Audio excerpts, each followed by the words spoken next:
perfect, life looks brilliant. Give me more of this. I'm out of control, about to blow, and I've been caught in the undertow. So toxic, but I can't get enough. You bury me, bury me.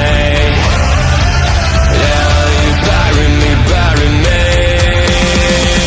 You've got me hypnotized. Push me out of myself. You've got me hypnotized.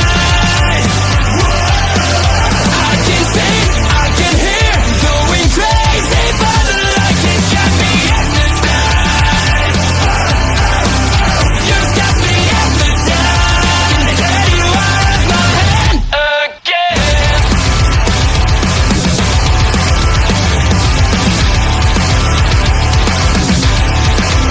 Is it wrong? Is it right? It's like I've won my final war without a fight. I'm out of control, about to blow, and I've been caught in the undertow. So toxic, but I can't get enough. You bury me, bury me. I know you bury me, bury me. You've got me hypnotized. Push me out of myself. You've got me hypnotized. I can see, I can hear, going crazy, but I am in misery.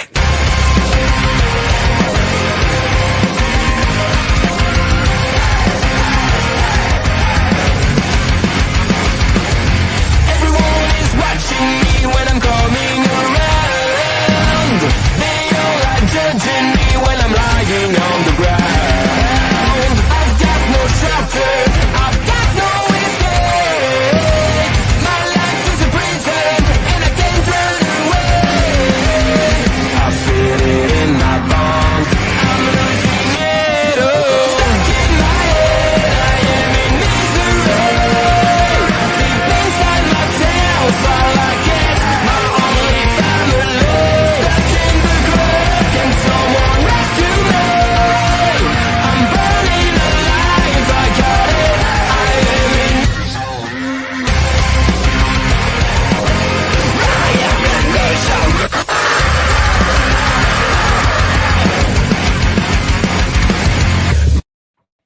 Hello, everyone, and welcome to Taking Over. I am, of course, OLED Ed Fries, joined, as always, on a Tuesday night by my tag team partner, the natural Astrid Pizarro. Astrid, we had an interesting show tonight.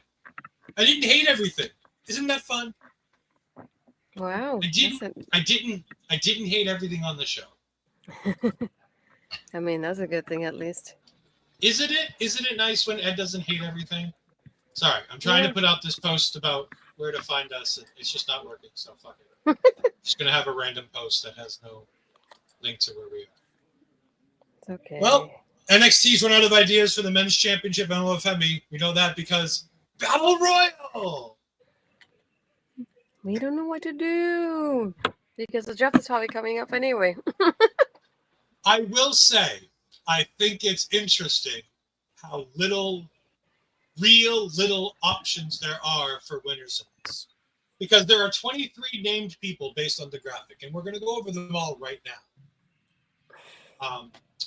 Timothy Thatcher isn't going to win.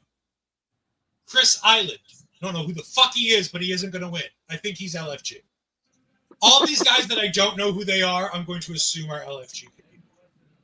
Yeah. Shiloh Hill, I know he's on LFG because he was in the Obafemi segment earlier. Won't win. Ridge Holland might He's on the maybe list. Maybe. He's on the they have a shot. Shawn Legacy. As much as I adore Shawn Legacy on Evolve, he ain't winning nothing. Brad Baylor and Ricky Smokes, swipe right. As much as I adored them, no. Ethan Page on the maybe list. Probably not because I don't think that's the championship he's going after in the near future. Mm-hmm. Josh Briggs and Yoshiki Inamura, not winning. Hello, Sean Cena. Sean Cena, not winning. Trick Williams, probably going to win this battle royal. Nico Vance, Brooke Jensen, not winning. Sean Spears, Maybe. Maybe. Maybe. I could see it. Stranger things could happen. He's at least as high as Rich Holland, and on the want to versus could possibly, he's a lot higher than Rich Holland. I feel like this is a tier list at this point. Right. Javon Evans, probably one of the final three. Eddie Thorpe, probably one of the final three. I don't think he'll win. But I think he's up there. Charlie Dempsey. I think he wins this. If it's not Trick, and I think it will be probably should be Trick. And if it's not Javon, because it probably should be or could be Javon, I think Charlie Dempsey makes a lot of sense. He hasn't been doing much. He came off a great win on Bloodsport. I think he could do a nice match with Obafemi, give him a shot at the main championship. I think he could do a lot. There's a lot of good I think him and Obafemi could do together. Tavion Heights and Miles Bourne, as fun as it would be, not winning. No. Lexis Kane, not winning. Wesley, maybe? Wesley and Obafemi have put on bangers before. No, I know they're pushing Bourne, but I don't think so. I think Charlie eliminates Miles, to be honest with you. I think John Cena will win because we won't see it. Yeah, Oba versus Dempsey, I think I can get behind. Wesley's high on that list because I think he's not doing much. And they've had bangers before. So there's no reason they couldn't do it.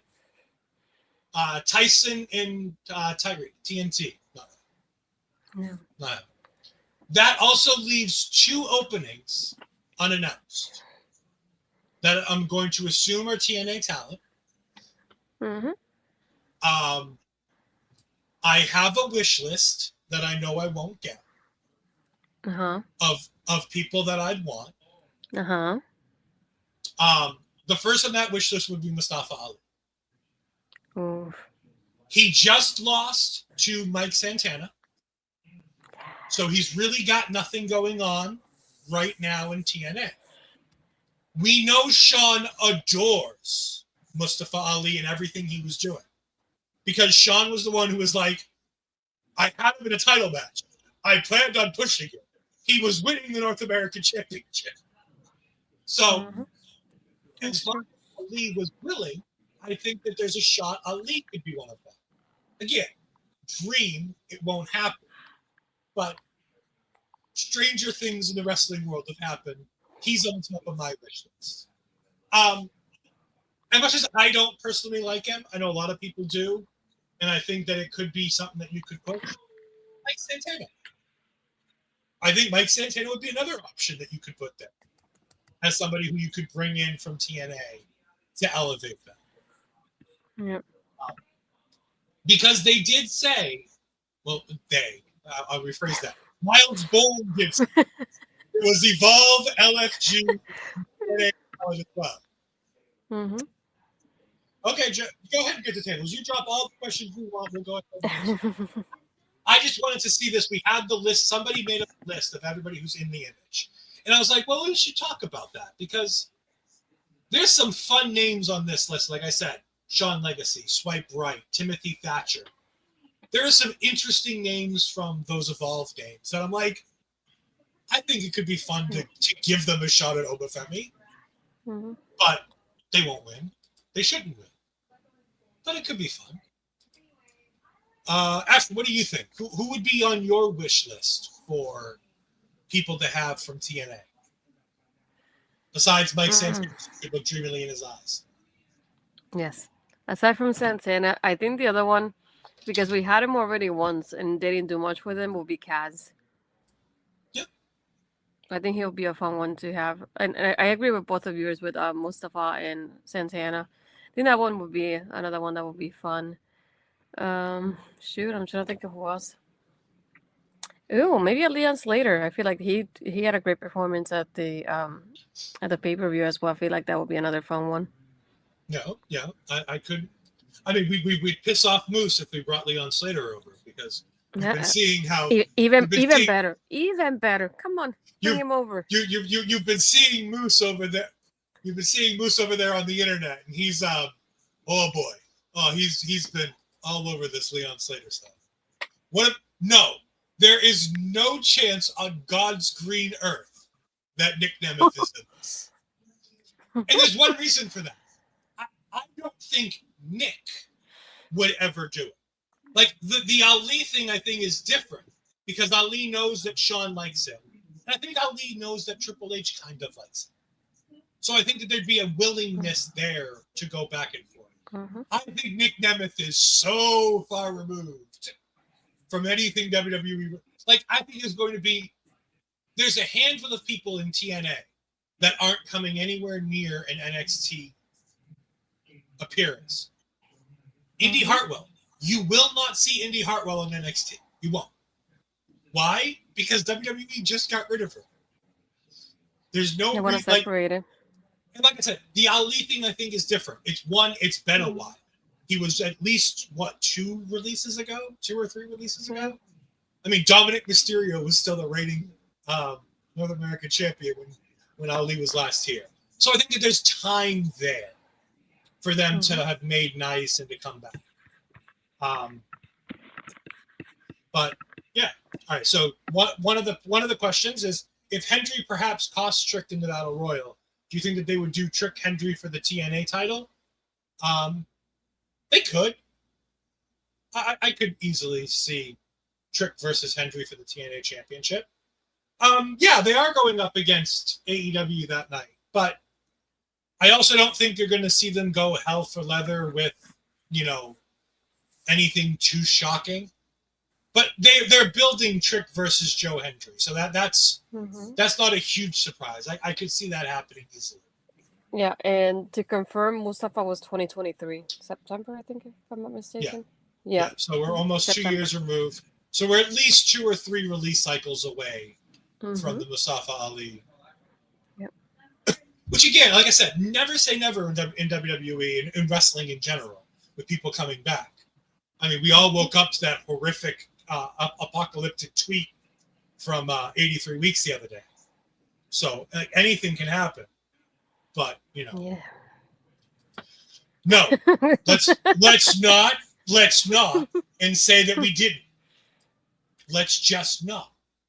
Oh, I can't. Shane Cardona made me think of a name though. What about Vikingo? Triple A. Vikingo. Triple A. I could see him making an appearance. He's linked to TNA. He's linked to Triple A. And it would start to go ahead and build to, like, having Vikingo at Battleground would start the ball rolling to get us to Worlds Collide. Worlds Collide. Which I think is something that is a lot more likely than unlikely there when it comes to.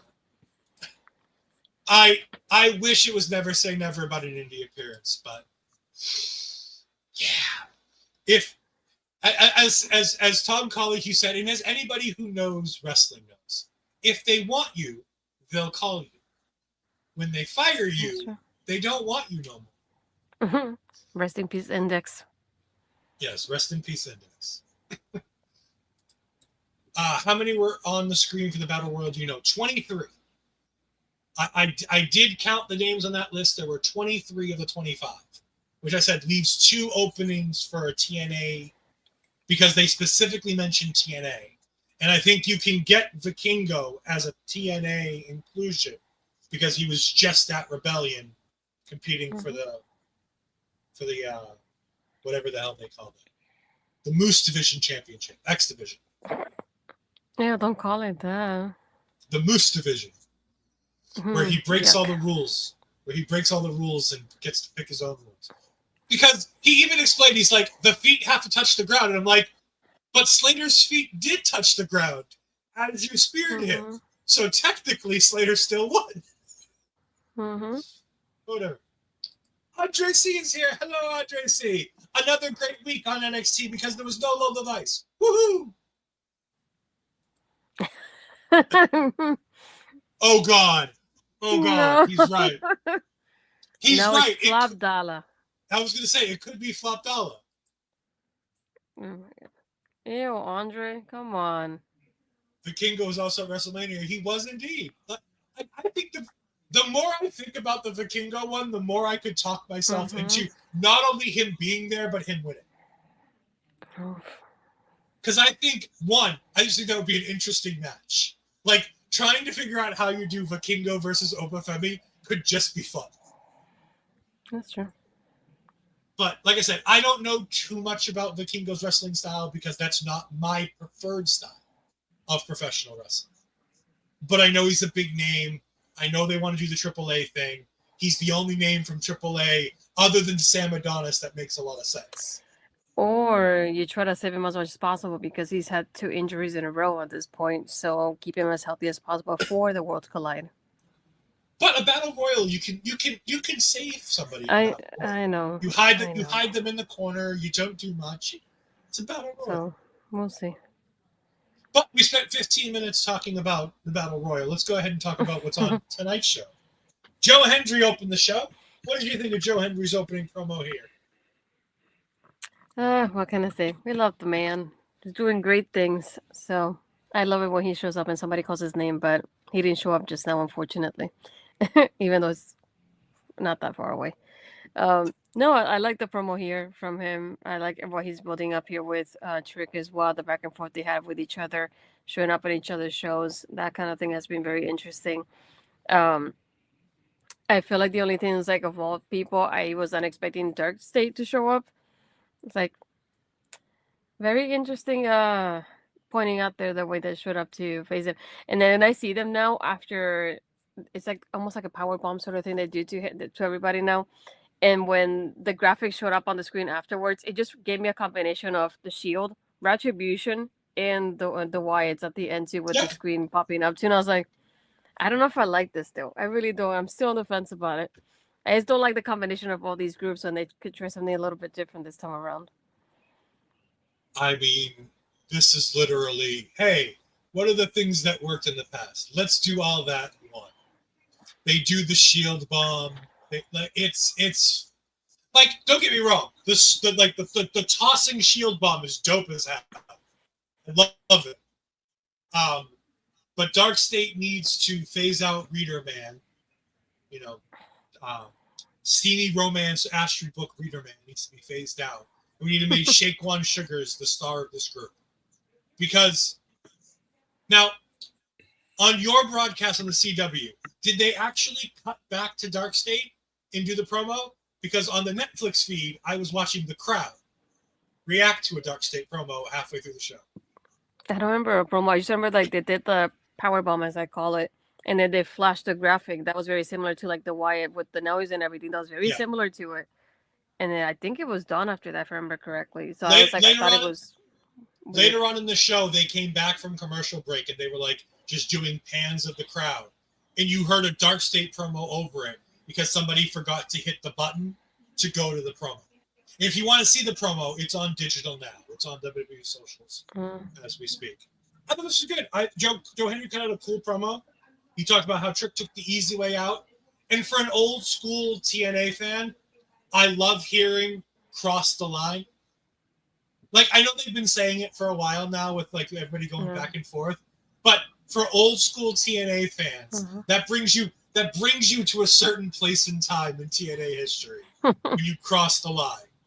And it's just like, oh, it reminds me of Samoa Joe. It reminds me of the Unbreakable Triple Threat. It's Kazarian. It's Daniels. It's AJ. It's that special time before everything gets fucked up in TNA. It's so good. It's very accurate. We get the Ava and Io segment from social media earlier today where Jordynne Grace comes in and says that she'll tag with Io Sky against Roxanne and Giulia. And we've had Logan popping up here, and Logan's a very big fan of the wrestlers here. And if WWE signs Maya Iwatani, which apparently is a lot more likely than I thought it was going to be, and Giulia gets called up, Stephanie get called up sooner rather than later. And you also had put in here, where is it? Yes, Giulia called up to Raw. Giulia and Roxanne have officially essentially been called up. They'll be doing double duty, kind of tying up storylines, bringing things back and forth. But yeah, no, it's definitely a call up for the two of them, and good for them. I still want some sort of an explanation as to why they're friends, and we kind of got that tonight. Yeah, after 2 weeks on Raw, we finally kind of got something, and we'll talk about that in a bit. Zach Minger, thank you for joining us. This is a new name. Hello, thank you. I was hoping Kyrie would have been Io's partner. One can dream, I guess. She'll be back sooner rather than later. I know Kyrie and Asuka both sent well wishes to Meiko Satomura, and we pass along our well wishes to Meiko Satomura. Congratulations on having your final match. Hopefully this is a real final match and not a Terry Funk retirement. So good for you. There are some great clips of that if you haven't seen it. Aja Kong convincing the referee to let her use the trash can because it's the last time she can hit her in the head with the trash can and she wants to do it. Oh, there's some great stuff there. Speaking of not great stuff, we had Chemical X being consoled by Karmen Petrovic. This was the least believable thing I ever seen on television. And then Ashante came in and said that you have a match with Soul tonight, and when you win, we have a title match. Yeah. And I was like, oh, fucking God. I'm like, this is a royal we, right? Is that what this is? No, I think it was going to be a triple threat match of Ashante the Adonis going for the Women's North American Championship, obviously. I mean, anyways. That was a segment. We then did have my boy Lexis King, apparently, taking on Ricky Starks. Ricky Starks conquering the third member of the AEW Gauntlet. He has now conquered Shawn Spears, Ethan Page, and now Lexis King, or Brian Pillman Jr. He now only has Rusev and Aleister Black to complete the set. So he's collecting them like the Infinity Stones. I was thinking more like Pokemon badges. I was thinking more Pokemon badges, but yeah, essentially same idea. Yeah. This was a good match. I really enjoyed this. I thought they had really good chemistry. I thought they told a really interesting story. Now, Ricky Starks is telling the same story every week, which I'm starting to get a little annoyed about. Like, I love Ricky Starks, but his matches are very... No. We save Cody. Cody is the final boss of all AEW gauntlets. Yeah, Cody has bigger things to do for this year. Someday he can do that, but that's way out of... At least Rusev and Aleister Black are within his league. Cody Rhodes is a bit of a mountaintop too much for Ricky Starks right now. But no, it's Roche. It's beat it down on Ricky Starks, make him feel like he's weak, be all big and strong, hit Rochambeau, get the win. It's kind of copy and paste every time. That's kind of the formula they use for his matches. It's fine. I don't hate it, but I'm starting to want more. Whether it's protecting Ricky Starks, and like I said, it's just a different story in the match because they're telling good stories overall of Ricky Starks. The promos are good. The way they're building his matches are good. There's just something about the match that's just kind of formulaic. Mm-hmm.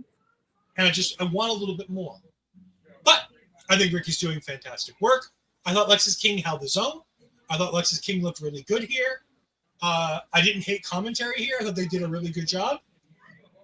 Even during the commercial break, when they spent the commercial break making fun of Vic Joseph, saying to stop talking shit to about Lexis King because we're not like Pat McAfee, we're not going to protect you. Which I thought was great. I don't know if you heard that on the CW, but they definitely had a period of it during the commercial break where they really went in on him about it. Yeah, I don't pay attention to the commentary at this point. Speaking of part of the... actually, your thoughts on the match before I go to Shawn Spears. I'm sorry. No, it was like it wasn't anything out of the ordinary for me. Like you said, it's nothing to like really like particularly highlight about it. But I do hope that they give other people to Ricky that will make him shine a little bit more. That's what I'm hoping for him. Just like you said, just like you kind of see like the same type of people, the same kind of. It almost feels like a routine. So you do want to see something that would stand out a little bit more. So I'm hoping that as he gets built up a little bit more, they'll get more people that will kind of like he will highlight them and they will highlight him, and in the process as well. And to see something more interesting happening for him because I just feel like so far it's been like random opponents. So he hasn't had like a clear direction, like a clear storyline yet. Because we had him winning the title from Shawn Spears. That part was done. And then I forgot who the other person was. And then now with Lexis as well. And it feels like the Lexis one is probably gonna be over after this too. So you just don't see him having like a storyline built for himself and an opponent set for him either. So I'm hoping like maybe with the build up to Battleground that will change, but we'll see. You know who I'd honestly would rather Ricky Starks feud with right now? Eddie Thorpe. I thought Eddie Thorpe's comments during that promo segment with the four of them, remember when the four heels were all going after each other? I thought Eddie Thorpe shined there. I think the North American Championship is a perfect place to have Eddie Thorpe have, you know, a 2-3 month feud with Ricky Starks. I think there's a lot you can mine there. I think Ricky Starks can hold up his end of the bargain on the microphone, and Lord knows Eddie Thorpe can hold up his end of the match. I mean, Carl Fredericks is fantastic. So I think that there's a lot to be had there. And I think Eddie Thorpe doing something for a title lower down the card would be good for him. And honestly, I wouldn't be upset if they put the title on Eddie Thorpe. No. And let Ricky go up to the main event. Okay, maybe. We then had a Shawn Spears segment, which again, I don't understand how you cannot understand how to do Dark State. You cannot understand how to do the D'Angelo family stuff. But yet you can do this with Spears. Nico, Izzy, and Brooks did not speak. But they said so much. Spears talks about Izzy, and first he says, you can't fear failure. You have to let your failures go ahead and teach you so you can go forward. I love this because he starts this out being like, you know, you guys have all failed recently. And I'm like, oh, we're going to get an angry Spears. And he's like, no. This is more motivation, more about you than about me. And I'm like, I love this. I love this like motivational thing where he's taking their failures and making it make sense for character development. It's so good. By the way, I know this is going to sound crazy, but about 6 months ago, Tyler Breeze mentioned that he's writing for NXT. I think everything involved with all of the culling stuff in Shawn Spears is Shawn Spears and Tyler Breeze. Most likely. I know it's not true. It possibly is true. I was gonna say, I wouldn't say it's not true, but it's a possibility to put it like that. In my head canon, it makes so much sense that these two are the ones doing this, telling the story about getting 3 other talents over. Because, as people said, Shawn Spears is a 40-year-old champion in developmental. And it's like, he's not meant to be a champion for himself. He's a champion to get other people over. Yeah. Ricky Saints in this group. He tells Izzy that you are so good, but you failed. This division is so talented and so stacked. You have to make your opportunity here. So find somebody in the spotlight, whip the spotlight away from them, and shine it on yourself. A+. Perfect. Izzy instantly feels like a big deal in the women's North American title division. And they didn't even mention Sol Ruca or the women's NXT women's North American title. But that's exactly where I put myself. Izzy's going to go ahead and she's going to whip the opportunity away from somebody else and bring it to herself. I love it. He then talks to Nico and Brooks, talking about Hank Tank and about how they have to get under their skin and try to find the faults in Hank Tank to go ahead and do it. I'm like, all right, makes sense. It's a little less character building, but I'm fine with it. I just love this Shawn Spears character of motivating everybody around you. He's the cult leader bringing all these people and trying to bring them success so that they'll follow him willingly without question. I fucking love it. It's so good. And how can they do this so well and not understand anything else? Do you have any thoughts on the culling here? Yeah, now you made me think about like the whole segment. It's just like it makes you think also like when you give certain people creative control and you let them like kind of like in a way run wild with it, and you see how people react to it. That really shows you like how somebody can work really well when you give them that creative process. I know it's not meant for everybody because we see that in AEW, like to compare it like that. In WWE, they give you bullet points on what you want to talk about. In AEW, they don't give you anything. So it's like it depends on your style, to put it like that. And WWE doesn't often give people that creative like freedom, to put it like that. And I feel like a lot of people miss that kind of thing and getting the opportunity to do that. And and I feel like I like seeing that in certain people. I feel like sometimes you have to let people have that freedom and test it out to see how it goes. And if it goes well, just let them go like round with it. And I feel like Shawn Spears is one of those people like you let him do his thing and he'll be fine. He's one of those people like you won't have to worry about him and not bringing something interesting to the table because he knows what he's doing.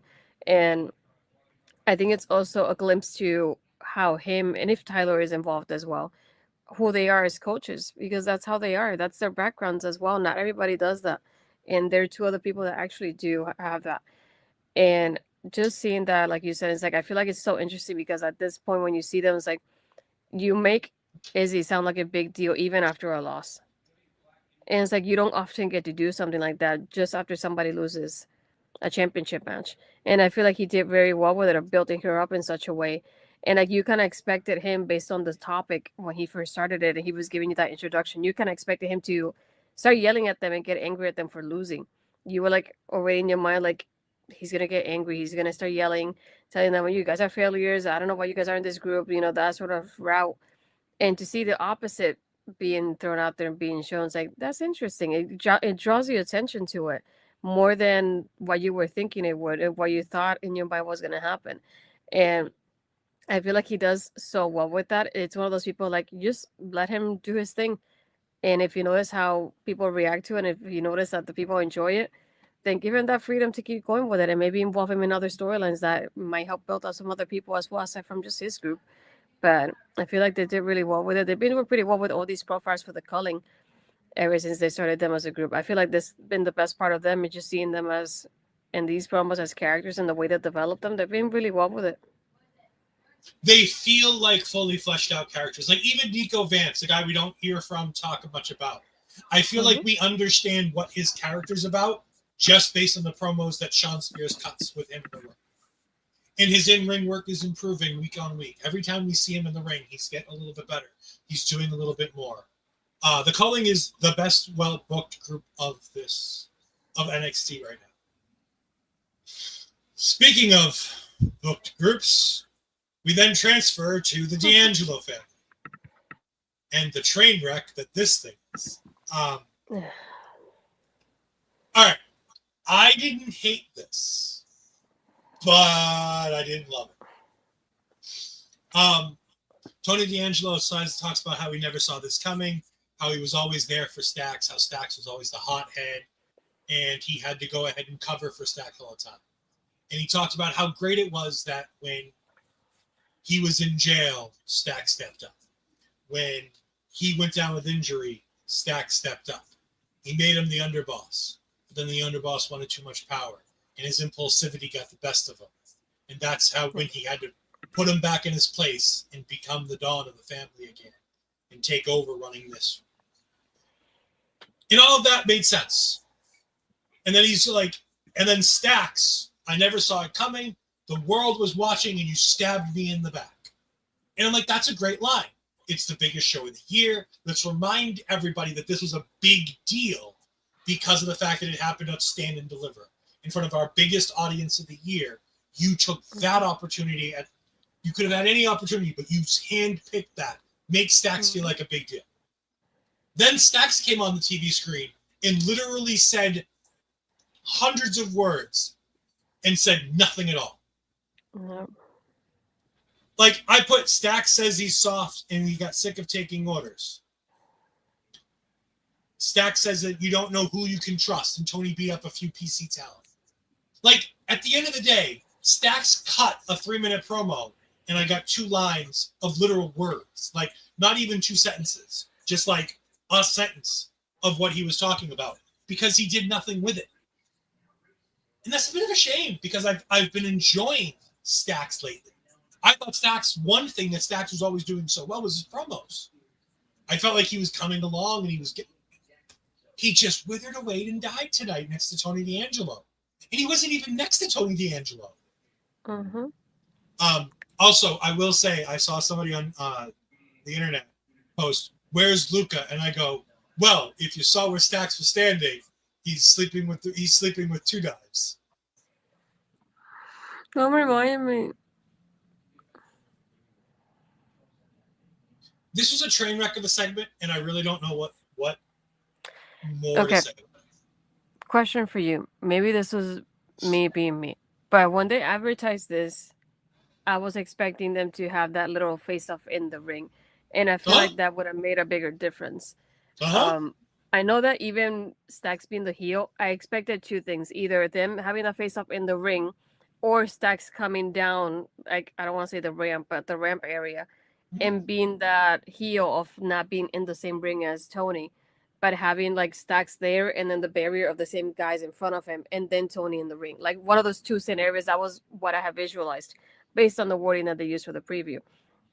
So when we see Tony, I was like, okay, Tony's talking. When Stax is his turn, he'll come out. And then seeing him in the TV, I was like, I understand you're a heel, but I feel like, and this is the kind of storyline based on how it's going, that they should have been a little bit closer together. I feel like having him separate didn't help in that aspect either. I know the visual of like you said, the part with Luca, like the visual, they want to give you that as the background and continue that part of like, this is the second part too, like what happened with Luca. I get that, but I feel like they needed to be more face to face in that aspect too, and I feel like that would have been like a little bit of a difference here, based on like how their family and the trusting thing and all that stuff. Because I'm thinking, if your family and he's like, oh, you were a leader, you were not leading anymore, you don't know who to trust, I would have had not the guys in front of Stax, but the guys behind Tony, either ones that hit Tony as Stax is in the front, and give you that like more emphasis about like, oh, you're not gonna be trusting anybody, and that you're not a leader anymore, and emphasize that with the scenario right there and then. That's why I feel like that would have made more of a difference in the delivery of the line, if that makes sense. They dropped the ball so much in this segment, and you can get away with having them in 2 different places, but make it make sense for Stax. Stax then needs to tell me why he's not there and why he doesn't want to be in Tony's face. Because as the heel, he should want to be there, especially if you're going to have people attack him. If you're going to play the you don't know who you can trust game, and when Tony turns and he's instantly looking to see who he can trust, you can't have those guys go, no, you can trust me, Tony, right away, and like have nothing happen. There was just so much opportunity that they wasted in this segment, and it just felt. The Tony portion of this was great. It was the Stax portion that kind of let down, and it's a bit of a shame. Hopefully, they can course correct. But if there's anything we've learned about the D'Angelo family lately, it's that they don't know how to course correct the D'Angelo family. Speaking of not knowing how to course correct things, my God, this is going to be a topic for a while. So everybody sit down, get your haterade out, because unfortunately, Bobby, I have found the haterade. I have in my notes 4 words. Metaphor reunited. ... Or not. So, the segment starts with Oro Mensah and Noam Dar talking about how great it is that Noam's back, how he's the Heritage Cup champion again. I'm like, great. We've got Aura back on screen. We've got Noam with him. This is perfect. We'll go ahead and we'll put them back together. We'll put together back Metaphor. This is, shockingly, I was like, this is a good idea. Because we've now elevated the Lash legend and Jakara Jackson to a level that makes sense with Noam Dar. Yep. And then they decided where they're like, Lash is like, Noam, we need to talk. And I'm like, okay, the Meta Girls are going to go off on their own. They're going to get called up to Raw or SmackDown. They're going to go off on their own. Aura's going to be back here with Noam, and they'll kind of do their thing. Like, that's fine.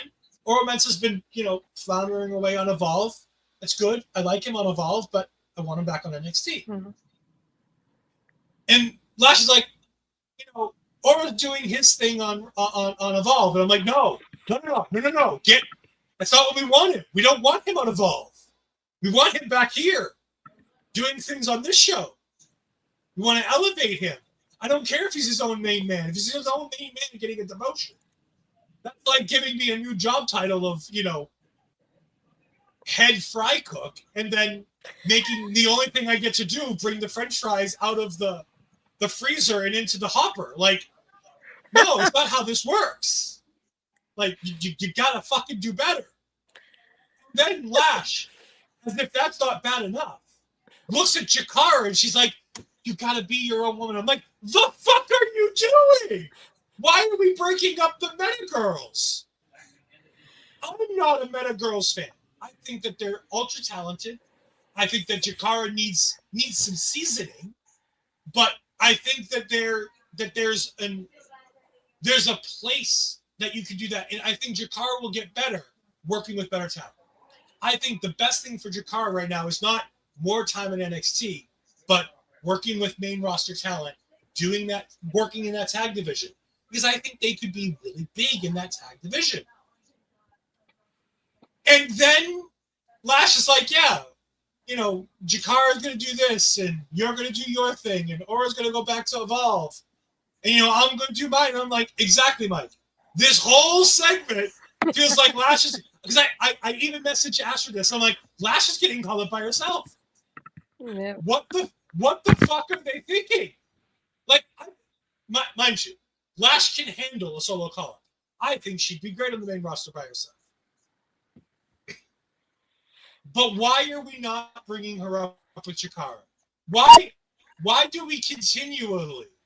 And this is so much of a fucking trend now, where they don't understand NXT Women's Tag Team, bring them to main roster as Women's Tag Team, fortify Women's Tag Team division.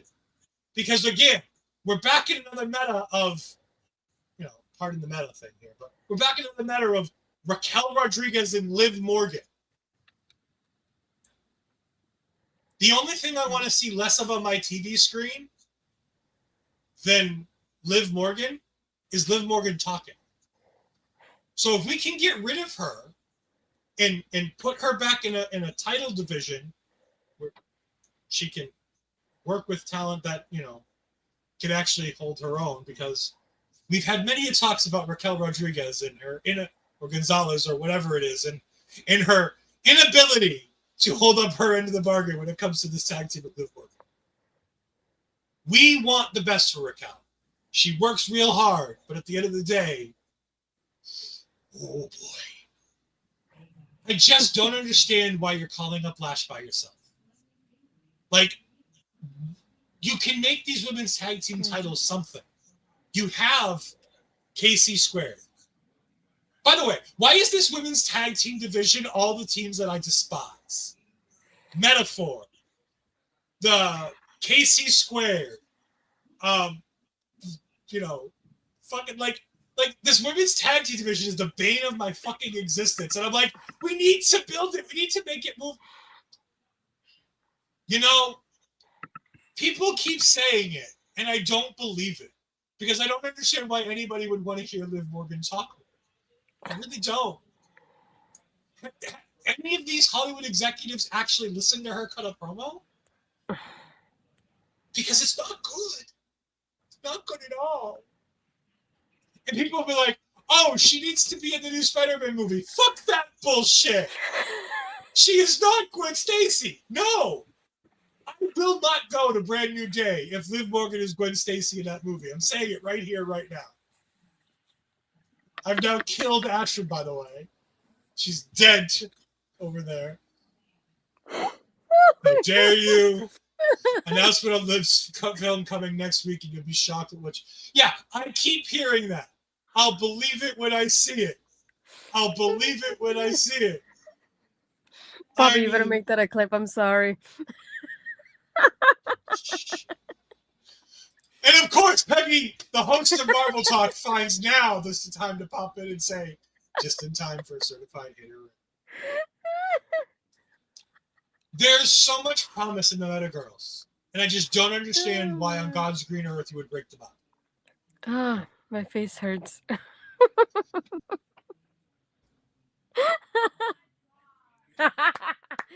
No, get the tables. Don't make me come in the Twitch chat and time you out. Bobby, if you really want it, it is like, 44, 45 minutes somewhere. All right, Ashton. Thoughts on the metaphor dissolution? I get them like breaking up.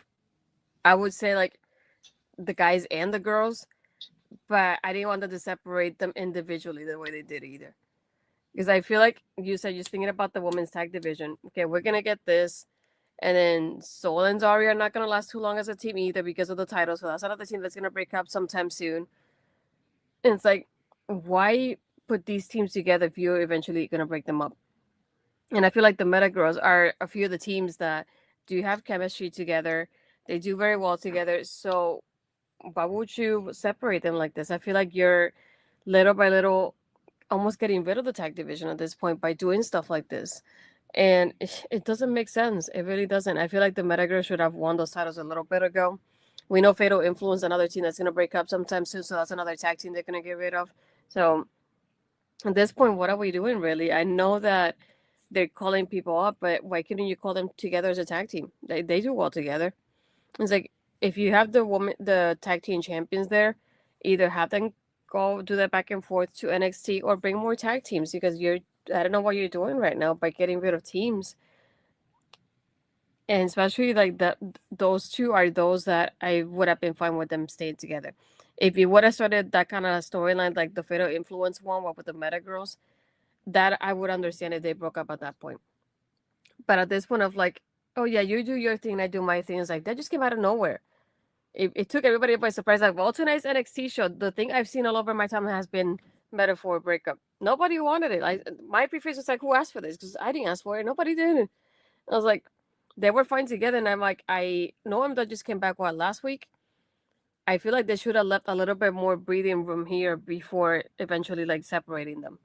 It's only the second week since Doemdra has returned, and they were really like, yeah, we're gonna go our separate ways. Poor guy just got back. Let him take a breather first, and then talk to you guys. But I feel like that happens so quickly.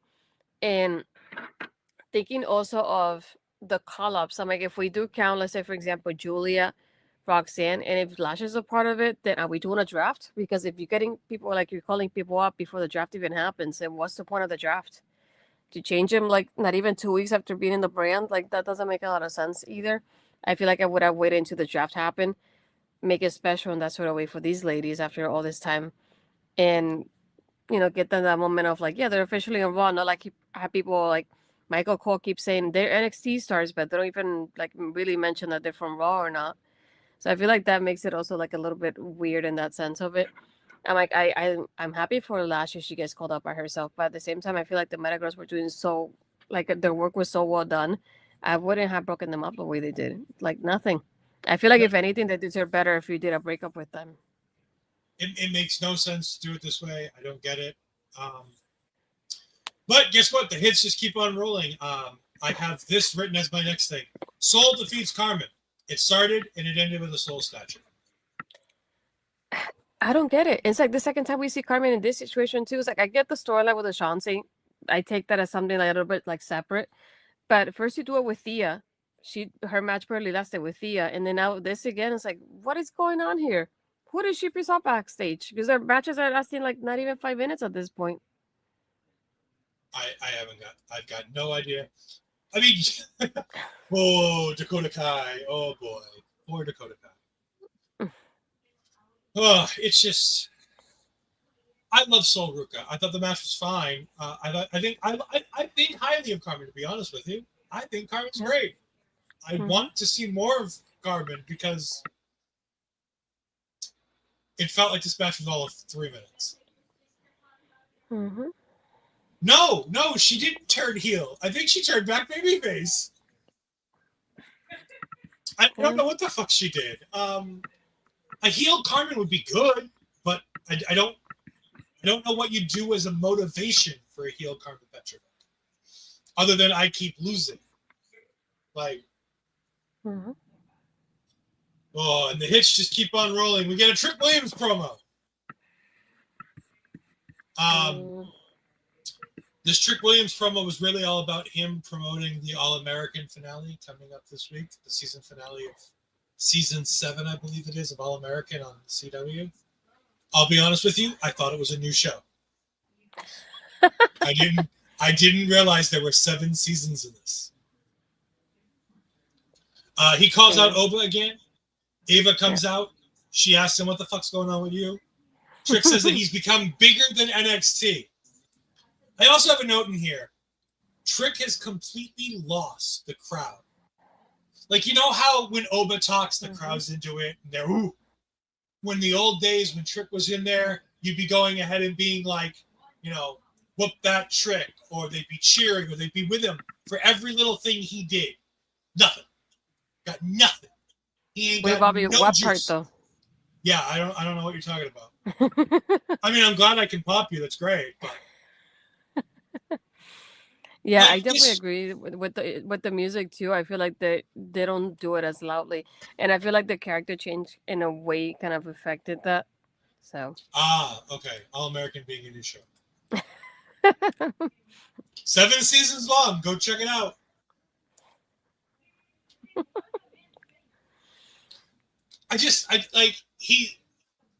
I've never seen someone lose their aura as much as Trick Williams has lost his aura. And heels can have an aura. Like, there are heels who are over. There are heels who have it. Look at Jacob Fatu. Jacob Fatu is clearly a heel. There's nothing babyface about Jacob Fatu. But the crowd bites for everything he does. When he talks, they listen. When he's involved, they're into it. Right now, hell, Carmelo at the end. The crowd was still with Carmelo. They were booing, but the crowd was like, he was like, hey, let's try that again. And still nobody said it. And you know what I think what really affected him here is the fact that people know, this is the best way I can describe it, that this right now with him, this like, I don't want to say portion, but like this portion so far the last couple of months, they feel like a filler until he gets called up. And I feel like at this point, people are like, we don't want this because you're leaving sometime soon. And I feel like at the same time, the fans are going to think we're not going to get invested in somebody that's just going to be leaving pretty soon. And thinking about it that way, it's also from the fan perspective thinking he's already done everything he has to do in NXT. So at this point, it almost feels like it's boring when you're thinking about it because he has something else to do for himself. You know, he did everything he could do at this point. All he could do is win the title again, and we know that's not going to happen because Opa is the one that's going to be there, like, at least for the last couple of months. He's going to be that person, like, that main person in the main event scene. So just, I feel like, in a way, like, Trick is, like, in a limbo right now. And it's, like, not a good type of limbo that you want to be on. It's just one of those, like, you can't put in the North American Championship. You either put him with Oba and have him lose again. He's not going to be in a tag team. So it's like, that's why, in a way, I feel like why they're putting him with Joe Hendry, because I feel like Joe Hendry's one person that has the crowd in his hands. So they're definitely going to, like, try to leech off of that in a way. But also because they have nothing else for him to do. It's just like, what else do you do with him until he gets called up? There's nothing for him to do. And what will be, like, the point of putting him in the storyline if he's going to be out pretty soon as well? So I feel like at this point, the fans are just exhausted of investing their time on him at this point. I know. So I definitely we're not feel talking like about him. yeah, that's true. It's been too long. I need a squeak. That's true. But yeah, just like it feels like it just he's just in a weird kind of limbo state right now, and I feel like it has affected the way the fans react to him, unfortunately. Hello, Mal. Hope all is well. Yeah, no, I agree. I like the idea of at least putting him with Hendry because I think bringing him to TNA and kind of having him mingle with some of those people, like I think there's something to that. Having him walk around with the system, I think there's some interesting stuff I think you could do with Moose and Trick and Brian. Like I think there's some stuff. Not Moose though. I think there's some stuff there, but like I like the idea of Trick being in TNA because I think we're building to something big for Mello with getting the Honor the Giant thing. It looks like they're getting ready to push Mello. He's been on SmackDown for a year now, and even USA was like, well, it wasn't the year he was hoping for on social media. And Mello's like, bitch, please, I'm doing great. What are you talking about?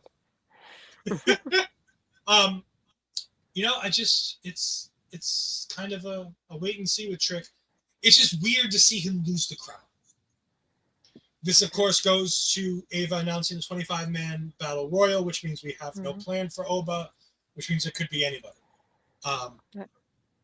I think we've all given our ideas. It could be somebody from TNA, but the likely three, I think, if I were to pick three from the 23 we talked about, I think it would be Eddie Thorpe, Javon Evans, or Trick Williams. I think those are the three you're talking about. Like I said, I think Eddie Thorpe has a much better place down in the North American Championship picture with Ricky Saints. I don't think we go back to the Javon well because I think we've cemented Javon, and I think now Javon has to get into this Dark State story. And we'll talk more about that Dark State story in a minute. Roxanne and Giulia are backstage talking, and they kind of set up why they're friends, and it's like, I get you now. And like, all right, cool. So Giulia understands what Roxanne was talking about. That's at least something. You've given me the tiniest sliver of a reason why Roxanne and Giulia are friends now. Yeah. Cool. All I need is something. I'll suspend my disbelief because it's fun to see Roxanne and Giulia as a tag team. But this makes no sense on either one of their characters. But fine, you've given me the tiniest reason to think that this makes sense, so I'll take it. Yeah. Obafemi's talking with Kelly Kincaid. I almost said Kelly. Definitely not Kelly. He talks about how he'll face no. Do not put my wonderful Giulia with Becky fucking Lynch. How dare you? Logan hasn't heard me rant about Becky Lynch, so no, don't start tonight. Come on. By the way, I saved my Becky Lynch rant for Bobby in Discord. I know you got a little bit of like my questioning, but like Bobby got like a much longer rant about. Oh, Bobby, I feel bad for you. Says the Charlotte is the best to all time fanboy. Look, I love Charlotte. I think she's great. By the way, just so we're clear, Bayley is the best of the four horsemen. Charlotte is the best in-ring talent of the four. But she's overpushed, overhyped, and all the things that Bray Wyatt said about John Cena. By the way, the Firefly Funhouse. Mwah. Fantastic. No, so Obafemi talking with Kelly. Yeah. It also helps that me and Bobby both agree when it comes to Becky Lynch. Irish, Japanese, and Mexican in one fashion. It would be a WWE thing to do, but no, let's not. Let's not and just never say we thought about it. Wait, did you say Mexican? Oh, yes, no. Bayley. Oh, I thought he meant for Roxanne. Oh, he's talking about Roxanne, yeah. Roxanne is Tejano. Did you say she's Latina? Tejano. Well, if she's Tejano, she's from Texas. I know. So technically, she's Tejano. Yeah, just say Latina. Well, she's that too, but... that too. That's what I was like, wait, am I missing something? At least I'm closer to an actual truth. Because I don't believe she's Mexican. I believe she's half Puerto Rican and half Mexican, I think. Yeah. But I was like, Tejano, she's from Texas. That makes her a Tejano. Mm-hmm. Like, that's fine. Yeah. That we can at least leave it there, and it's a comfortable box. Anyways, Obafemi. Back to my boy Obafemi. Obafemi talking with Kelly Kincaid. He says, I could wrestle Trick once, I'll wrestle Trick a million times. The story's always going to be the same. And then The Undertaker came up, and I'm like, oh, God, we don't need this. Why are you here? And he's like, this is your yard now. For now. And I'm like, oh, God. No, we're not doing Obafemi versus The Undertaker. And then he brings in LFG people, and I'm like, oh, we must be getting to the end of LFG season 1 because we're starting to put them on my television screen. Shit, I'm going to have to watch LFG now, aren't I? Maybe. So I know who the fuck these people are. I know one of them was a Shiloh Hill. I don't know which one of them was Shiloh Hill. Okay, I thought Shiloh was the almost like braid looking one, the Husky Harris looking one, to put it like that. He's Roxanne's boyfriend, isn't he? I don't think so. He's not the Roxanne's boyfriend, Shiloh? I don't know. I don't fucking care. None of them matter. None of them matter. I think one of the other ones was probably that Chris Island guy because he's in the Battle Royal too. And Oba's like, that's fine. And I'm like, oh, God. Mm-hmm. Oh, God. We had Hank Tank take on Inamura and Briggs. No. Yeah, Shiloh's not Roxanne's. Oh, okay. There are 2 people I know from LFG. Okay. Sorry, there's 4 people I know from LFG. If I think about it that way, if I'm remember him correctly, I think of the 3, the one that was towards the middle, I think it's Roxanne's boyfriend, if I'm not mistaken. Okay. There are 4 people I know from LFG. The douchebag that I love to pick on, and I love that Bubba Ray picks on him too. Sexy BJ Ray, the douchebag who was hitting on all the girls. Yeah, no. I know he's on the show. Roxanne boyfriend's on the show. Maxine Dupree's boyfriend's on the show, and then Bailey Humphrey. Yeah. Oh no, I think it is Maxine's boyfriend. That's who it is. I'm double checking anyway. There's someone there who matters. That's exactly Bailey fucking Humphrey. I have seen clips of Bailey. The only thing I keep thinking about is I want Bailey's first match in NXT, on NXT television, to be Jada Parker. I just want to see what happens. For no other reason than I'm a messy bitch, and I want to see what happens if you put Bailey Humphrey in a ring with Jada Parker. Mm-hmm. No reason at all why I think that needs to be a fun idea we need to do, but I definitely think that needs to be the idea we need to do. Hank Tank takes on Inamura and Briggs. This looks to be the breakdown of Inamura and Briggs as the match ends with Inamura accidentally clocking Briggs with Tank's foot. It was a fine match. It started, it ended.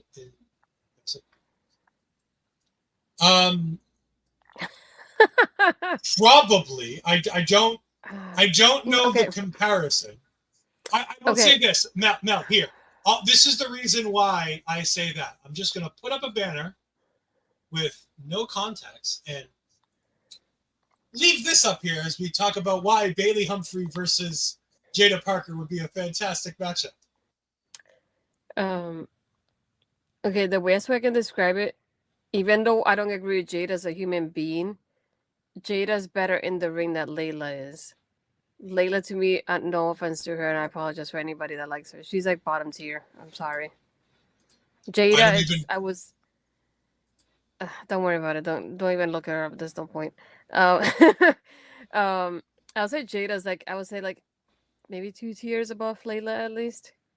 But Layla is definitely for somebody who's been in the dojo and who has years of experience, she Jada's a better wrestler, to put it like that. Oh God, okay. I love Jada as a professional wrestler. Yeah. I think that there's a lot of good things about Jada Parker, the wrestler. There's a lot of bad things about Jada Parker, the person, which is why we separate the person and the wrestler, and why I think Bailey Humphries would be a great matchup. Wait, this.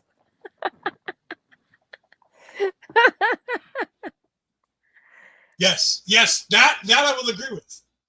I don't know who this Layla Gray person is, but yes. Anyways, Hendry versus Inamura and Briggs. Ashley, your thoughts? I was like, there's nothing special to it aside from the ending. I did think that maybe Josh was gonna turn on Inamura right there and then because of the way his facial expression at the end there. I thought he was gonna turn right at that moment. But then I saw that we're both in the graphic for for the Battle Royal next week, so I wonder Josh is gonna cost him the championship match. And maybe that's what really makes everything brew a little bit longer there. But that's only I just expected that to happen at that moment. It just didn't. But it's like the match in itself, it was fine, I guess. It was just more like the ending really that stood up of like the way that Inamura picked up. I think it was Hank and yes, I agree with that part. Yeah, I can tell you they're in the same tier for me. Yeah, it was a fine match. It started, it ended, it happened. Hank Tank retained, which is what I thought was going to happen. As soon as the match started, I put Hank Tank defeat Inamura and Briggs in my notes. We then get the Candy Crew promo segment, minus Charles. Apparently, Charles is staying away because he's mad at Miles for teaming with Javon Evans, which makes no sense because the reason he teamed with Javon is because Charlie and Tavion weren't there yet, so he needed to fight Dark State, so he wasn't going to fight with Ren. Like, Ren wasn't going to be his tag partner, so he needed somebody. Like, I get Miles being like, fuck this shit, both, whatever, it's no big deal. Yeah, the tag team is pretty dim though for Axiom. No, the tag team division is fine. They need to build Hank Tank up, and they'll be fine. It's just gonna take a bit to get things back on track. I think they need to hot potato the shit out of that tag team championship to a bunch of different teams. Now that we had Fraxium as tag team champions for so long, I think there's a lot you can do with that. The basic portion of the Candy Crew promo is that Miles says, screw what Charlie says. I'm going to do what's best for me. I get it. I feel for Miles. Like, he's like, look, I did what I had to do. Like, I should do what I need to do. Tavion should do what Tavion needs to do. Charles should do what Charlie needs to do. And then Miles walks away, and Tavion's like, what do you think Charlie's going to think? She's like, well, Charles thinks a lot of things, and he has a very complex mind. And I'm like, oh, I love you, Ren Sinclair. I love you. I'm glad they're letting her personality show a little bit more, to be honest. Yeah. Compared to before. We then had the Chase U segment, I believe. I'll be honest with you, I stopped taking notes at this point. Yes, Chase U. We had the Chase U segment where Chase U says he's feeling himself. Chase U's back. He goes on a rant about a guy who's literally only saying that these guys need to show up on time. Because if you look behind Andre Chase, rule 1 is be on time. But in a tweet, he says, what we have right now is a teachable moment. Snitches get stitches. Also, all my homies hate Chad. I can agree with that. Everybody knows a guy named Chad is a fucking douchebag. It just comes with the name Chad. For anybody in the group, in the chat, whose name is Chad, I'm sorry. We then had the main event, I believe. We had the Kalani, Zaria, and Soul segment. Oh, that train wreck. Oh, yeah, we had that. No, but the Bladers are both in it. Do you want to say anything about this before I go on about this? Because I have thoughts. No, I just wonder though, more than anything here, what the heck they're thinking about doing Kalani, because her promo doesn't seem to have like a good direction, if that makes sense. I know. You can go ahead. So Kalani comes in and she's like, oh, I thought you were going to be a fighting champion and you were going to defend that title like I did, defending it all the time in all my matches. And I'm like, what is with people and constantly thinking champions just need to give title shots to everybody? Also, I couldn't stop paying attention to this fucking bead on Kalani's hair that kept going right in the middle of her fucking eye every time she moved and said something. It pissed me the fuck off. Also, why are we building a feud between Kalani Jordynne and Sol Ruca? I think Kalani should be in the women's championship picture at this point. And I feel like even after the ladder match, I feel like they should have done a little bit more with the girls that went in the ladder match with Soul right now, rather than just having Zaria be like, no, basically. And then Zaria tells her, no, she doesn't defend the title just willy-nilly. If you want to get to her, you go through me. And I'm like, well then. How long until Zaria keeps beating down these people and then goes, hey, look, I'm going through all these people. I get a title shot. Oh, I just don't. Ashley just sent me a picture. The names are Shiloh Hale, Anthony Luke, and Jasper Troy. Anthony Luke is Maxine Dupree's boyfriend. Yeah, and then Shiloh's I call him like the Husky Harris looking one, basically. Yeah, he's the one that has the do-rag on top of his head in the front of the picture in the green. Yeah. Mm-hmm. Hold on, I'm gonna Jasper is the only one I didn't know. Share screen. See if I can share this window. Yeah, I was pausing it right at the moment to give you the screenshot. There we go. Mm-hmm. So, yes, we can see this is Shiloh Hill, this is Anthony Luke, and this is whatever Jasper Troy is. Mm-hmm. And then this is a wonderful, wonderful man over here. I love how he's the most beautiful boy in the world. And then we had the main event, and the main event was great. It was fantastic. These four women killed it. Io Sky fit right back in. I love babyface Io Sky pointing at herself, jumping up and down. Yes, that emo. It looks so cute. I like the crowd doing it behind her too. It makes it look even cooler when they always do it in unison with her. Oh, the other part was Joe Hendry talking about Dark State. That's when they set up the match, the 6-man tag for next week too. It's like that part I hate. It's like Hong Kong if you want us, and then he's like, I'm like, no, he did that. No, Joe, don't honk. Don't honk. Go get too late. Joe, go get Miles and go get Javon. Like, why are we teaming with fucking Hank? He went to do it with his arm and it just didn't work because of the injury, so he went with the other one. I said, no, I lost him. We lost the plot. But yeah, back to the main event. main event was fantastic. Yeah, it's going to happen sooner rather than later. I think it'll be a world championship match for the women. World Heavyweight Championship match for the women sometime in the next year. It's the reason they're feuding him. They're going to feud. Rhea's probably the next big championship challenge for Io on a big stage, and then by the summer, I think between now and SummerSlam, I think that Saturday night's main event, the Tampa weekend Saturday night's main event, I think is Giulia versus Io. That would be my suggested main event for that show. I think that'd be a good one. But this match was great. All four women killed it. Jordynne Grace, carrying around both Roxanne Perez and Giulia was a fun little visual. Io gets the big win. Io gets to celebrate for like 10 minutes as the show goes off the air. And by the way, the one thing I wanted to say about the Io thing like this, where she like does that thing, it needs to be a Fortnite emote. Yeah. I think that'd be a great Fortnite emote. Then we get next week's card, which is a bunch of stuff that I don't really care about, that I don't want to talk about. And that was NXT tonight. The first half of the show is really strong. And then they hit a fucking brick wall where the haterade comes out. Because, again, I will put out Bobby's comments, where we have Bobby saying... Hold on. No, I didn't go far enough. No, that's not the right one. Here we go. It's this one. And it sounds like you put on the haterade and accidentally drank some of my special edible drink. And then we get a little further in the show, and Bobby says, whoa, the haterade has been passed over.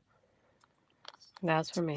You're welcome. Before we go ahead and do our plugs, I want to go ahead and let you guys know what we've got coming up here at our local establishment this week. Never gonna stop, never gonna change, never gonna do the things you say. I run my own way to get there. Fools are calling and I don't seem to care.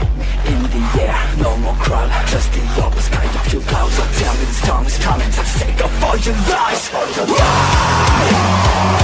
don't you try to be wise? Know that I need you anyway.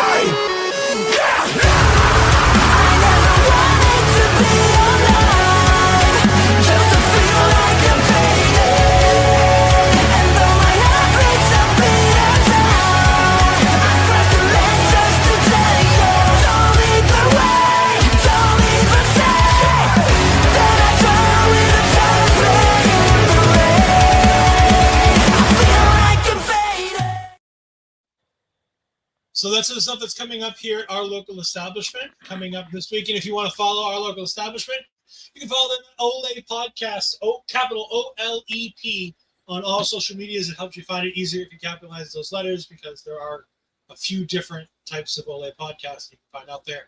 YouTube and Twitch, our local establishment. Make sure you go ahead, if you watch this on YouTube, give us a like, leave us a comment if you're watching after the fact on either our space or on Ash's channel. Go ahead and leave us a like, leave us a comment. I know over here at our local establishment, I go ahead and get the comments for all of my videos. I know Bobby checks the comments for all the videos. So go ahead and leave a comment. Me and Bobby will get back to you in the chat at some point in due time. Astrid, where can the people find you? You can find me, my Twitter Blue Skies Astrid Pizarro, and my Instagram and Threads AstridPizarro20. And if you haven't, you can subscribe to my YouTube channel and hit the bell to be notified when I upload or go live. Really excited for Battleground. Building it up to see what we got cooking up this time around for this one. Ed's tried to be a booker for Battleground. It's not. It's Astrid has some concerns. You can find me on Twitter and Blue Skies at EdFries12584. You can find me on Twitch at twitch.tv/EdFries2002. This week for me, we've got the Thunderbolts review coming up on Sunday. Me and Andre have been granted permission by the host of Marvel Talk, Peggy, to go ahead and talk about all things Thunderbolts this Sunday afternoon. We don't quite have a time yet, but we'll put that on social media as soon as we do have a time. Me, Andre, and Peggy will all be seeing this movie in different places on Thursday. Andre and Peggy, I believe, will be seeing it at the same time. I will obviously not be in Canada seeing this movie, so I'll be seeing it here. But yeah, no, we're very excited for this. It's going to be a fun one. It's getting rave reviews. It seems to be one of the best Marvel movies in a long time, so very excited for that. You can also catch me right here next Thursday next Tuesday, as we go ahead and talk all things NXT again. And again, Marvel Talk will be back in the foreseeable future. Hopefully with a MCU Rebound episode soon, as we got a little bit of a break now with MCU content until after Thunderbolts and before Fantastic Four First Steps comes out. So we'll probably start doing some MCU Rebounds. You can also catch me and Peggy at some point in the near future talking all things Doctor Who. This may be a show that goes as a one-off after the end of the season, depending on how things go, because we're both busy people and unfortunately we haven't been able to work out a time to do the show just yet. But we're looking to do it because I do love Doctor Who and I've been loving the season. Ncuti Gatwa has been fantastic as the Doctor. I think Lux is one of the standout episodes. I think every Doctor has their one or two episodes that defines them as a Doctor and is kind of one of their definitive episodes. And I think Lux might have been that for Ncuti Gatwa. So I'm very excited to talk about that. There's been a lot of fun on this season so far. But yeah, catch all the other things at our local establishment and all the other different places. Thank you all for joining us. This has been Taking Over, and we will see you next time. Goodbye. I am in misery.